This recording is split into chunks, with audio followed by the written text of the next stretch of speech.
can't do this, Joy sobbed, her voice cracking. We can't live without each other. David's voice was raw with emotion. They've taken everything else. If we give this up, we won't even know who we are. Amaka wept uncontrollably, her words barely audible. I can't lose you. I can't lose this.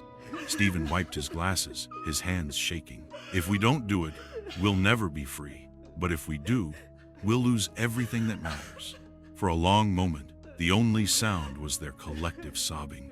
Finally, Amaka took a deep breath, her voice trembling but resolute. We have to do it.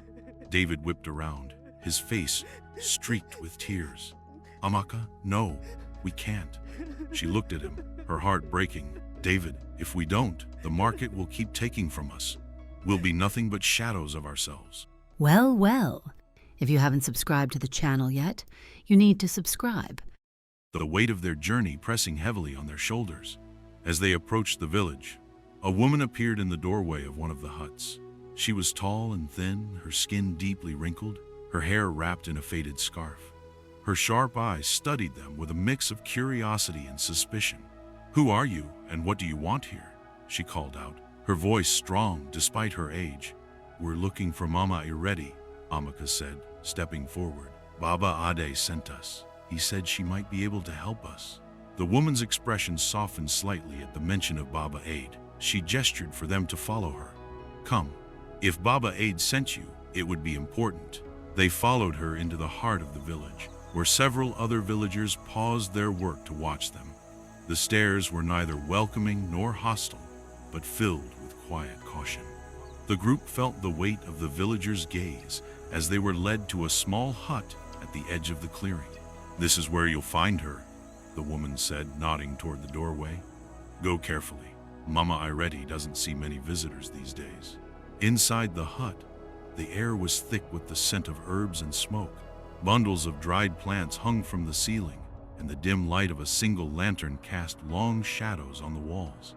In the center of the room sat an old woman, her back straight despite her frail frame. Her eyes, sharp and piercing, locked onto the group as they entered. You've come far, she said, her voice low and commanding, and you carry the mark of the market. The friends exchanged uneasy glances before Amaka stepped forward, holding the lamp. We need your help. Baba Ade told us about you. He said you found a way to break free from the market's curse. Mama Ireti's lips curled into a faint, humorless smile. Baba Ade talks too much. Breaking free is not so simple. The market does not let go easily. We don't have a choice, David said, his voice edged with desperation. It's killing us. I've already given 5 years of my life, and now it's taking more. Mama Ireti's gaze shifted to him, her expression unreadable. And what did you gain in return? My music, David said bitterly. Fame, success, but it's not worth it anymore. She turned to Joy, who clutched her mother's scarf tightly. And you, child? Joy hesitated, her voice trembling. I gave up 3 years to heal my mum. She's walking again, but now I hear voices. They tell me to come back and feast. Mama Ireti nodded slowly, her attention shifting to Stephen. And you? I didn't trade anything, Stephen said, his tone defensive. But the market's still taking from me. My memory's falling apart. Finally, Mama Ireti's gaze rested on Amaka. And you? I didn't trade either, Amaka admitted. But I feel different. Time doesn't work the same around me anymore. Clocks stop, and everything feels wrong. Mama Ireti leaned back, her expression contemplative. The market is clever. It takes not only what you offer, but what it desires. It is alive, and it feeds on desperation. Can we stop it? Amaka asked, her voice steady. Can we break free? Mama Ireti was silent for a long moment, her sharp eyes scanning each of them in turn. There is a way, she said finally, but it is dangerous, and the price may be more than you are willing to pay. What is it? David demanded. We'll do whatever it takes. Mama Ireti's lips pressed into a thin line. The market operates on balance. To break its hold, you must tip the scales. Offer it something greater than it has already taken. David frowned. Greater? I don't have anything left to give. You do, Mama Ireti said, her voice firm. The market values what you hold most dear, your purpose, your identity, your love. If you wish to be free, you must be willing to give it all. Joy's voice cracked as she spoke. And if we're not? Then the market will continue to take, Mama Ireti said simply, piece by piece until there is nothing left. Stephen adjusted his glasses, his face pale as he breaks a sweat. And if we succeed, what happens then? Mama Ireti's gaze softened slightly. If you succeed, you will be free. But freedom is not without cost. The market will not forget you. The friends exchanged anxious glances, the weight of Mama Ireti's words sinking in. What do we do? Joy asked, her voice barely audible. We decide, Amaka said, her tone resolute. We've come this far. We can't turn back now. Mama Ireti rose slowly, her frail frame seeming almost weightless. If you wish to proceed, you must return to the market one final time. Bring with you an offering of your deepest truths. Only then will the scales begin to shift. Amaka nodded, her jaw set. We'll do it. Mama Ireti's piercing gaze met hers. Then prepare yourselves. The market will not let you go without a fight. The group left Mama Ireti's hut in silence, her words echoing in their minds. Offer it something greater than it has already taken. The weight of their mission pressed heavily on their shoulders as they returned to the small clearing where they had first arrived. The villagers watched them quietly, their expressions a mix of pity and fear. They set up a makeshift camp at the edge of the village, each of them retreating into their own thoughts as they prepared for the task ahead. Amaka sat by the fire. She stared into its flickering flame, her mind racing with questions. She had always been the one to hold the group together, to make the tough calls. But now she felt the weight of that responsibility more than ever. What if this doesn't work? She muttered to herself. What if we all go back and it's worse? Her thoughts were interrupted by Joy, who sat down beside her. You're thinking too hard again, Joy said softly, managing a weak smile. Amaka sighed, leaning back against a fallen log. I can't help it. I'm supposed to keep us together, but I don't even know if we're doing the right thing. Joy reached out and touched her arm. We don't have a choice, Amaka. If we don't try, the market will keep taking until there's nothing left of us. Amaka nodded, swallowing the lump in her throat. I just hope I'm strong enough. David paced a few feet away from the campfire, his hands shoved deep into his pockets. The dark circles under his eyes and the lines on his face made him look older than his years, a harsh reminder of what the market had already stolen from him. He clenched his fists, anger bubbling beneath the surface. I was so stupid, he muttered. I gave up 5 years of my life for this fame, money, everything I thought I wanted. And now I'd trade it all back just to feel normal again. Stephen's voice broke through his self-loathing.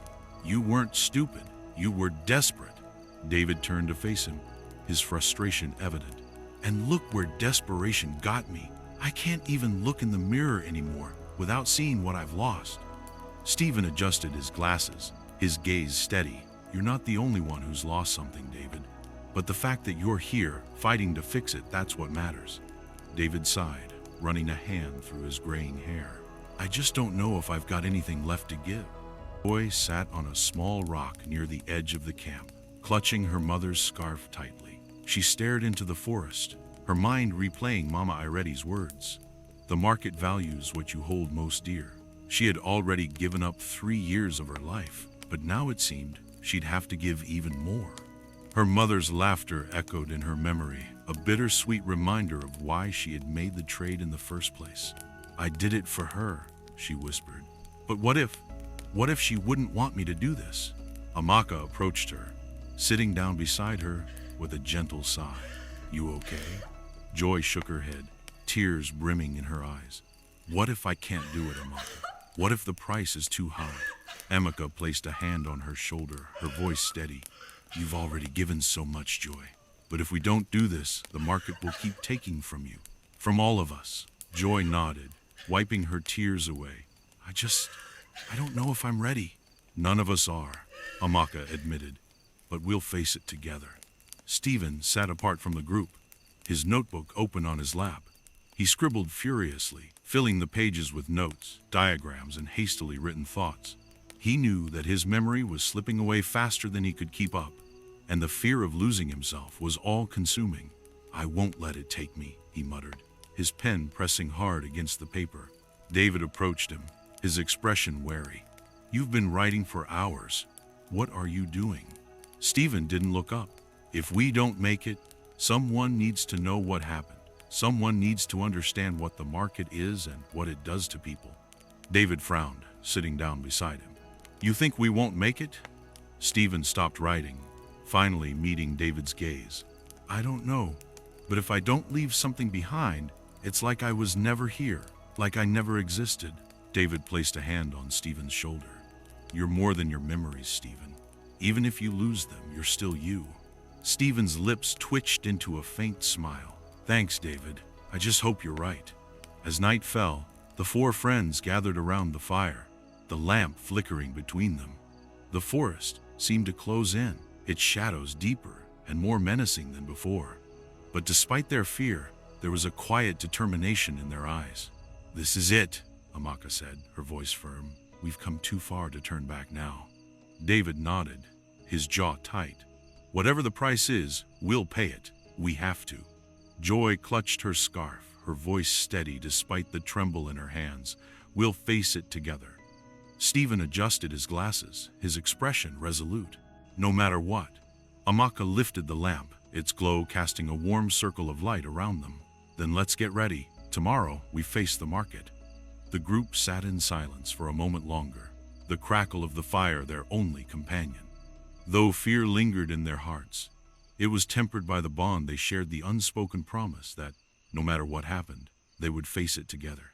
The campfire crackled softly as the group sat in silence, the flickering flames casting dancing shadows on their tense faces. When Mama Ireti emerged from the darkness, her presence was so quiet and sudden that even the fire seemed to dim. Her frail frame moved with an unsettling stillness, her piercing eyes cutting through the night like shards of glass. "I see you are readying yourselves," she said, her voice low and steady. "But before you face the market, you must know what it demands. You must hear what it took from me." Her words hung in the air, heavy and foreboding. She lowered herself onto a nearby log, her movements slow and deliberate. The friends leaned forward instinctively, their unease blending with an almost desperate need to hear her tale.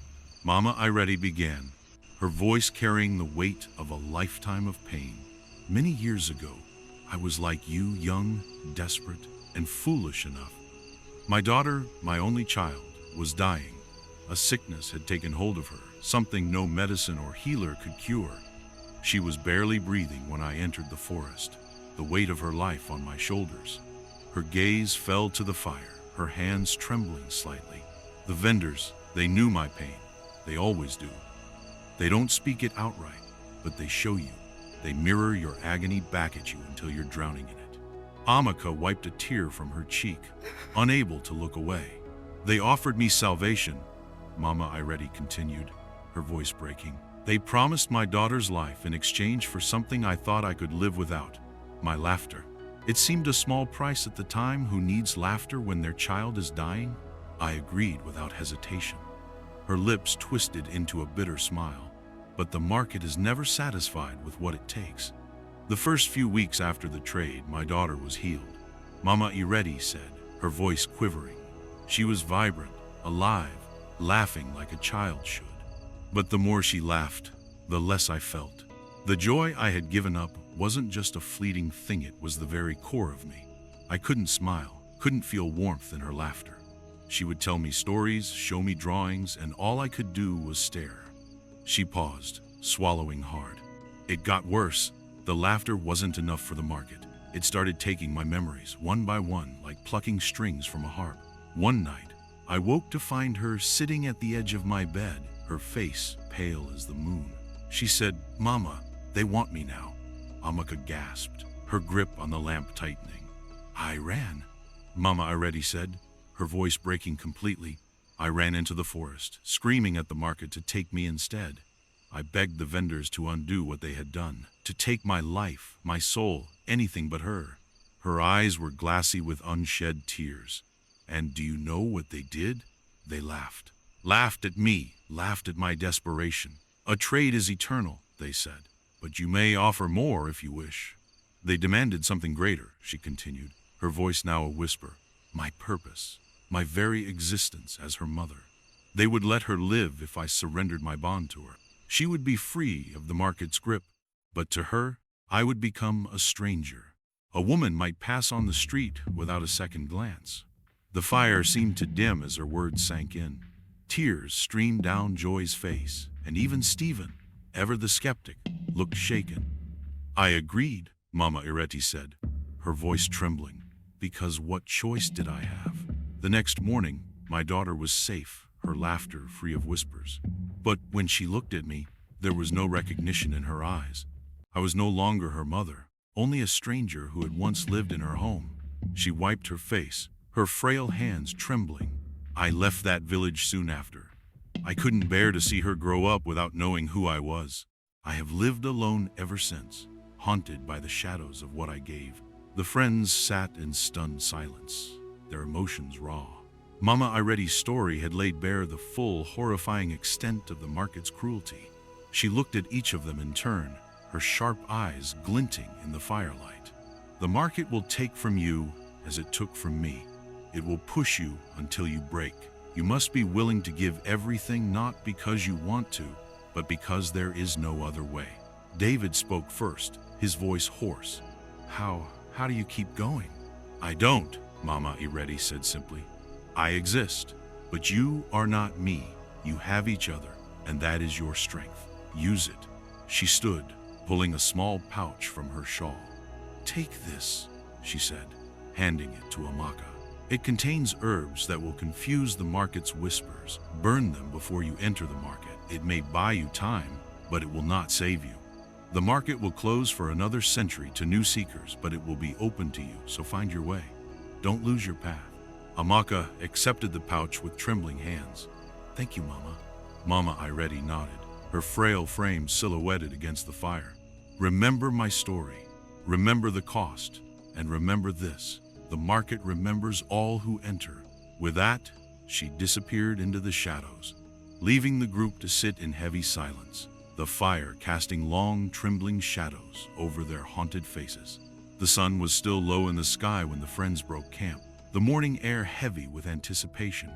Each step deeper into the forest felt like a step closer to an uncertain fate. Amaka held the lamp tightly, its steady glow offering a faint comfort against the shadows that lingered even in daylight. No one spoke as they followed the faint, twisting path that had guided them before. The forest seemed more alive than ever, the rustle of leaves and the occasional snap of a branch unnervingly loud. The silence between the group wasn't one of tension but of mutual understanding. They were walking towards something none of them fully understood, and it demanded all of their focus. The forest had grown quieter, the air heavy with something intangible. The friends moved cautiously, their footsteps muffled by the damp earth. Amaka led the way, the glow of the lamp in her hands barely illuminating the path ahead. They hadn't spoken much since leaving Mama Ireti's village, each lost in their own thoughts. The weight of their journey pressed on them like an unseen hand. When the trees began to thin, Amaka slowed. "Do you see that?" she whispered. "Ahead. Does anyone else feel like we're being watched?" Joy whispered, clutching her scarf tighter around her shoulder. Stephen adjusted his glasses, his gaze scanning the woods. "We should keep moving," he muttered, though his voice betrayed a hint of unease. The group pressed on until they stumbled into a clearing. At the center was a pool of water, its surface unnaturally still and glowing faintly. The sight stopped them in their tracks. "What is that?" David asked, stepping closer. His face, pale with exhaustion, reflected the soft light emanating from the pool. "Why do I feel like we're walking into another trap?" Joy asked, her voice barely above a whisper. "We don't have a choice," Amaka replied, though her voice lacked conviction. She stepped forward, her reflection staring back at her on the surface of the water. The confident, determined woman they knew disappeared, replaced by a younger Amaka, fragile, scared, and standing in a hospital corridor. The sound of her mother's weak voice calling her name filled the clearing, haunting and soft. Amaka's breath hitched as the memory unfolded. Her younger self stepped back from the doorway, her face stricken with fear. "I'll come back later, Mama," she whispered in the vision, but she closed the door and left without looking back. "You abandoned me," the pool whispered, the voice sharp and unforgiving. "When I needed you, you left." Amaka stood frozen before the pool, its dark surface rippling with an unnatural energy. Her reflection wavered, then shifted to that of her mum. "You left me. You promised to stay, to fight with me. But when it became too hard, you walked away." Amaka's chest tightened, her breath catching in her throat. The voice was unmistakable. It was her mother. The same mother she had vowed to stand by as cancer consumed her body. But when the weight became too much to bear, she fled. Amaka stammered, stepping back. Her hands trembled as she clutched at the lamp, its glow flickering, like the hope she once offered but failed to deliver. "You never looked back," the pool hissed, its voice thick with accusation. "Not once in 2 years. While I lay in that cold hospital room, praying for the daughter who had vanished, you were building your career, chasing success. Was it worth it? Did the promotions and accolades fill the void?" Tears streamed down Amaka's face. As the image in the pool grew sharper, crueler, she saw herself sitting at her desk, ignoring the calls from the hospital. She saw the missed calls from her dad, the unanswered emails from relatives asking her to come back, to say goodbye before it was too late. She remembered the day she finally picked up the phone, her dad's voice cold, as he informed her it was over. "I didn't mean to leave you like that," Amaka whispered, her voice breaking. "I thought I could. I thought I was doing what was best." "Best for who?" The pool roared, the water surging as if to drown her in its fury. "For you? For your ego?" Amaka dropped to her knees, the weight of the accusation pressing down on her chest like an iron vice. Her hands clawed at the ground, dirt mingling with her tears. "I'm sorry, Mother," she sobbed, the words tumbling out in desperation. "I was scared. I was too scared, and I didn't know how to handle losing you. I was selfish. I thought if I stayed away, it wouldn't hurt as much." The pool fell silent, its surface rippling softly. For a moment, Amaka thought it might forgive her, offer her some measure of peace. But then the reflection twisted again, her mother's face contorted with pain. "Sorry doesn't change the past," it whispered, the voice now eerily calm, "and it won't save your future." The glow of the lamp dimmed, casting Amaka's tear-streaked face into shadow, as the pool's words echoed in her mind. For the first time, she truly felt the weight of what she had done, the life she had abandoned, the love she had betrayed. And for the first time, she wasn't sure she could bear it. Amaka knelt down and wept. Amaka remained on her knees, her shoulders trembling as the weight of her guilt bore down on her. The pool's reflection faded, but the ache in her chest remained. Joy crouched beside her, placing a gentle hand on her back. "It's okay, Amaka," Joy said softly, her voice shaking. "You made a mistake, but we're all carrying things we wish we could undo." Stephen approached, his movements hesitant. "She's right," he said, glancing at the pool, his expression uneasy. "Whatever it is, we'll get through it, together." But David lingered a few feet away, arms crossed, his jaw tight. His gaze burned into Amaka, sharp and unrelenting. "Together?" he muttered bitterly. Convenient words for someone who abandoned her own mother. "And now we're supposed to trust her to help us survive this? We are supposed to trust her judgment?" Joy whipped her head toward him, her face a mix of shock and anger, her voice breaking. "You left her to die," David shouted, his voice raw with emotion. "And now you want to pretend like you're the glue holding us together?" "David, stop," Joy snapped, standing up to face him. "She's already hurting. Why are you making it worse?" "Hurting?" David laughed bitterly. Before the tension could dissolve, the pool rippled again. A low, sinister chuckle rose from its depths, and Stephen froze, the sound striking him like a blow. "Stephen," the voice hissed, slithering into the air like smoke. "Ah, yes, the genius, the intellectual, the one above all." Stephen's breath hitched, his body stiffening. "What? You feel smarter than everyone, don't you?"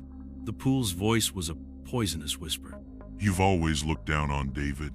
You pretend to support him, but deep down, you think he's a failure. Admit it, tell him how much you hate his music. David's head snapped towards Stephen, his eyes narrowing. What is it talking about? Stephen began, his voice faltering. Say it. The pool roared, the water surging violently. Tell him how terrible his music really is, Stephen. Stephen, David barked, stepping closer, his voice trembling with anger. Is that true? Is that what you really think? David, it's not like that, Stephen stammered, backing away. I never said your music was terrible, You what? David demanded, his voice rising. Stop it, Joy yelled, stepping between them, her arms outstretched, but it was too late. David lunged towards Stephen, and Stephen shoved back, his frustration bubbling over. You've never been there for anyone but yourself, David shouted, his voice cracking. Oh, and you're so perfect? Stephen shot back, his tone biting. At least, I didn't throw away everything to chase a fantasy that doesn't even pay the bills. David's hands balled into fists. At least I had the guts to chase something. What have you ever done besides sit on your high horse and judge everyone? The two men were inches apart now, their voices rising with each accusation. Stop it! Joy cried, stepping between them, her arms outstretched, but neither backed down. David's voice cracked with rage. You're not as smart as you think, Stephen. All your books and plans, where have they gotten you? Nowhere. And you're just some washed-up wannabe musician, Stephen shot back. They don't. I wonder how the dark vendor got you those streams. At this point, David's anger was already boiling. Enough! Amaka's scream cut through the chaos, her voice raw with desperation. She stood, her face streaked with tears and dirt. The market is trying to tear us apart. The silence that followed was deafening, broken only by the crackle of the lamp's flame. Amaka stepped forward, her voice trembling but firm. We can't let it win. We came here together, and we're going to finish this together. If we can't forgive each other, then why are we even friends? David glared at Stephen, and Stephen looked away, his jaw tight. Amaka took another step forward, addressing them both. And if we can't tell each other the truth no matter how painful it is, then what's the point of all this? The market is feeding off us. It's tearing us apart, and we're letting it win. Joy nodded quietly, tears streaming down her face, but she stayed back, watching Amaka carefully. No more fighting, no more accusations.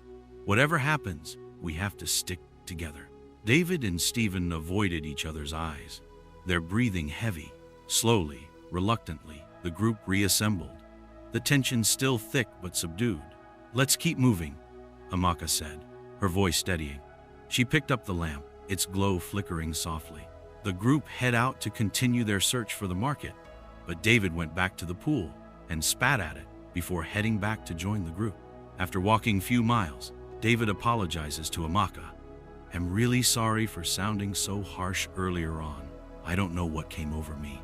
No, it's fine. We all lose our sense once in a while. But come to think of it, David, I think you should really consider chasing another dream, Amaka sighed, shaking her head with a small, incredulous smile. David, let's be real here. I don't know how the market vendor got you on all those tours and features, but bro, you need to work on your pen game. Some of those lyrics, it's giving nursery rhyme. David's jaw dropped. Excuse me? He said, half offended but half laughing. And don't get me started on that summer rain, endless pain thing you had going last year. What was that? Stephen snorted, trying to hide his laughter, and even Joy chuckled despite her anxiety. Amaka turned to Stephen. And you, Mr. Perfect Plan? She teased, pointing at him. You walk around like you've got the answers to life in that notebook of yours. But let's face it, you're just as clueless as the rest of us. The only difference is you make charts about it. Stephen's lips twitched, fighting a smile. They're useful charts, he muttered. Amaka grinned. Sure they are, buddy. Sure they are. And Joy straightened, her brows raising. You're practically the baby of the group, but you've got to stop trying to carry all our guilt like it's a designer handbag, Amaka said softly. We're in this together. You don't have to fix everything, okay? Joy's eyes welled up, but she nodded, managing a small smile. Amaka's tone grew serious again as she looked at them all. The market wants to destroy us. That's what it does. It finds the cracks and breaks us from the inside. We have to be. If we're going to make it out of this, we have to stick together. We have to be honest with each other, even when it hurts. And yeah, we're going to screw up sometime. That's what friends do. But if we can't hold on to this, she gestured to the group, then we've already lost. The silence stretched for a moment before she opened her arms wide, a mischievous grin creeping onto her face. Okay, now bring it in. Group hug. No one's getting out of this. David groaned but stepped forward reluctantly.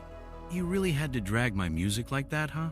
Absolutely, Amaka said, pulling him in. Stephen joined with an eye roll. For the record, my charts are amazing. They're okay, Amaka teased, wrapping an arm around his shoulder. Joy was the last to join, practically throwing herself into the hug. You guys are the worst, she sniffled, but she was smiling through her tears. For a moment, the forest seemed to hold its breath, as if the market itself was stunned by their unity. When they finally broke apart, Amaka held the lamp higher. All right, let's move before something else tries to mess with us. And this time, they walked together, their steps lighter, their bond unshaken. As the day wore on, the air grew heavier, and the light dimmed unnaturally. The forest seemed to stretch and shift around them, the trees pressing closer together until the path all but disappeared. Then, just as it had before, the faint hum of the night market began to rise in the air. There it is, Joy whispered, her grip tightening on her mother's scarf. The flickering glow of the market's lanterns came into view. This time, it was a portal to another dimension, casting the clearing in an otherworldly light. The stalls were exactly as they remembered, strange. Otherworldly objects displayed on counters, tended by the shadowy keepers. The air buzzed with an energy that made their skin crawl. This is it, Amaka said, her voice steady despite the fear in her eyes. Stay close. Don't let the market separate us. The group stepped into the clearing, the glow of the lamp casting long shadows around them. The vendors turned their cloaked heads in unison, their silent gazes locking onto the intruders. One of the vendors stepped forward, its towering frame shrouded in deep black. Its voice was a rasping whisper that seemed to come from everywhere at once. You return. Why? Amaka took a deep breath, stepping forward. We want to renegotiate. The vendor tilted its head. David then replied, we have come to tip the scales, to offer something greater. The vendor's silence was oppressive. Then it gestured toward the other stalls. The market listens, but the price will not be kind. We'll pay for it, Amaka said firmly, though her voice wavered slightly. Whatever it takes to break free. The vendor extended a shadowy hand, and a table appeared before them, empty but for a single hourglass. The sand inside glowed faintly, the grains moving slowly. To tip the scales, the vendor said, each of you must offer what you hold most dear, your purpose, your identity, your love. The scales will decide if the market is satisfied. The friends exchanged uneasy glances, the enormity of the task settling over them like a heavy weight. David stepped forward first, his jaw tight. I'll give it all up, he said, his voice steady despite the fear in his eyes. My love for music, my fame, everything I worked for. Take it. The vendor raised its hand, and David's golden microphone appeared on the table. It pulsed faintly, as though alive. The vendor's head tilted, its shadowy fingers brushing the microphone. You offer your purpose. The market accepts. David stepped back, his shoulders sagging as though a great weight had been lifted and replaced by something heavier. Joy hesitated. Tears streamed down her face as she spoke. I'll give you my joy. Every moment of happiness, every ounce of light in my heart. Take it. The vendor raised its hand, and the scarf disintegrated into ash. A faint, melodic hum filled the air, and Joy felt a part of her slip away. You offer your love. The market accepts. She stepped back, her face pale but resolute. Stephen stepped forward, his notebook appearing on the table before he could speak. The pages fluttered open, the faint scribbles inside glowing softly. My knowledge, he said, his voice trembling. Take them. Take it all. The vendor placed a hand over the notebook, and it dissolved into smoke. Stephen swayed slightly, Amaka catching his arm to steady him. You offer your identity. The market accepts. Amaka was the last to step forward, the lamp still burning in her hands. She hesitated, her mind racing. What do I have left to give?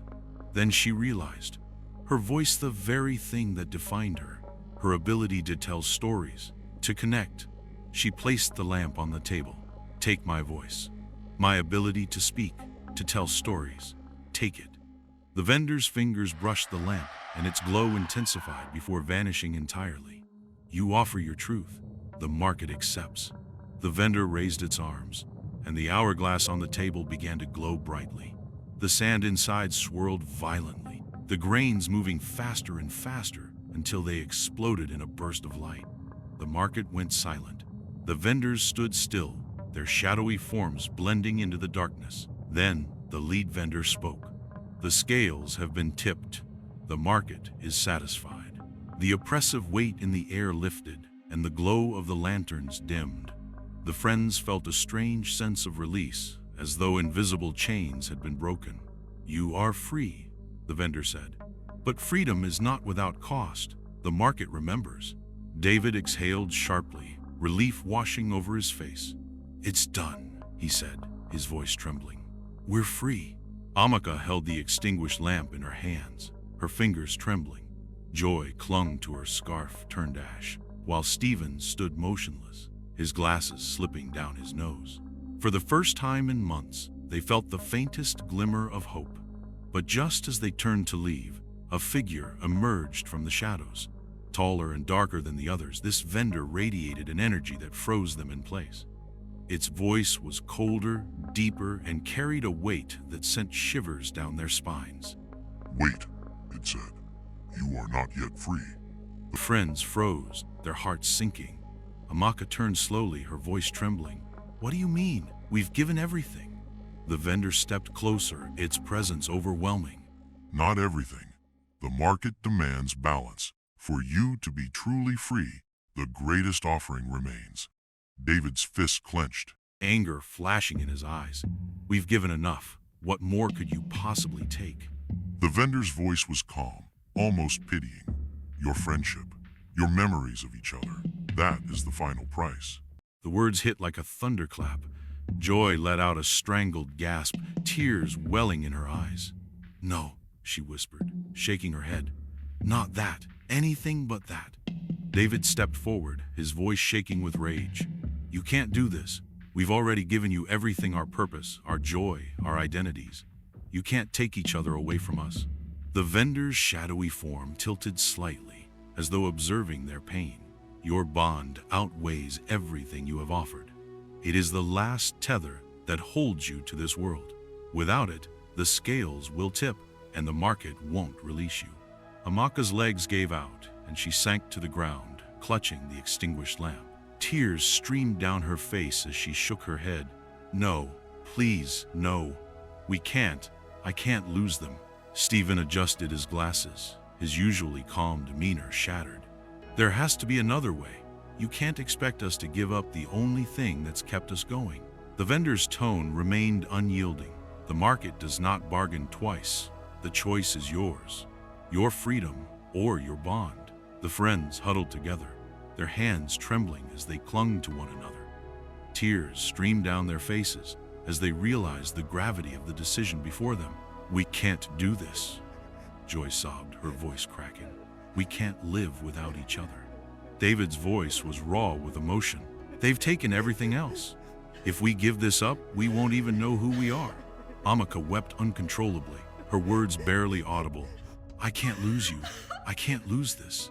Stephen wiped his glasses, his hands shaking. If we don't do it, we'll never be free. But if we do, we'll lose everything that matters. For a long moment, the only sound was their collective sobbing.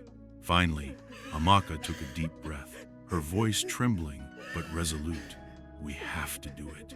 David whipped around, his face streaked with tears. Amaka, no, we can't.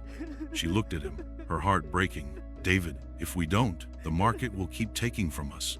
We'll be nothing but shadows of ourselves. We have to let go. Joy clung to Amaka, her body racked with sobs. But what's the point of being free if we don't have each other? Stephen placed a hand on Joy's shoulder, his own tears falling silently. Maybe that's the point. To give each other a chance to live. The vendor stepped closer, its shadow enveloping them. Decide. The market waits for no one. Amaka stood, her knees shaking, and extended her hands to the others. Let's do it together. One last time. David hesitated, his breath hitching, before taking her hand. Joy followed, her sobs quieting as she gripped their hands tightly. Stephen joined them, his face pale but determined. As they stood in a circle, their hands joined. The vendor extended its shadowy fingers toward them. Close your eyes, it said. When you awaken, the bond will be no more. The friends clung to each other, their tears falling freely. Amaka whispered, I love you all, always. David choked out a laugh through his tears. Same here. Don't you dare forget it. Joy pressed her forehead to Amaka's shoulder. I'm scared. Stephen's voice was quiet but steady. We're together. That's all that matters. The vendor's shadow engulfed them, and a wave of cold washed over them. The memories of their time together, their bond forged in fire and fear, unraveled like threads pulled from a tapestry. The pain was sharp and overwhelming, then dulled to nothingness. When they woke, they were alone. David sat in his small apartment, his guitar resting against the wall. He rubbed his temples, a faint ache lingering in his head.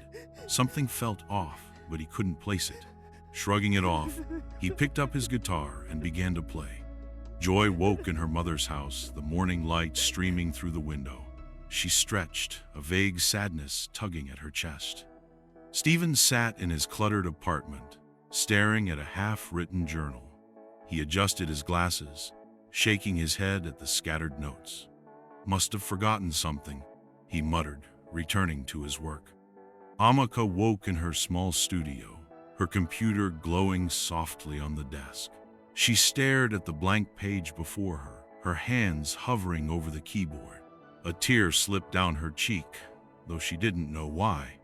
The four friends carried on with their lives, unaware of the bond they had once shared. The market had taken their memories of each other, leaving only faint, echo-placeable feelings of warmth, sorrow, and loss. Though their paths would never cross again, a part of them would always carry the imprint of their sacrifice, buried deep within their hearts. 4 years had passed since the night market had released its grip on the friends. Each had moved on, their lives a patchwork of new routines and faint, unplaceable feelings of loss, but things are about to change. You see the small pouch of herbs Mama Ireti had given her 4 years ago. She had burned them without question before entering the market, its smoke swirling around her and her friends like a protective veil. But Mama Ireti never mentioned the herb's hidden power that was only now awakening. The end.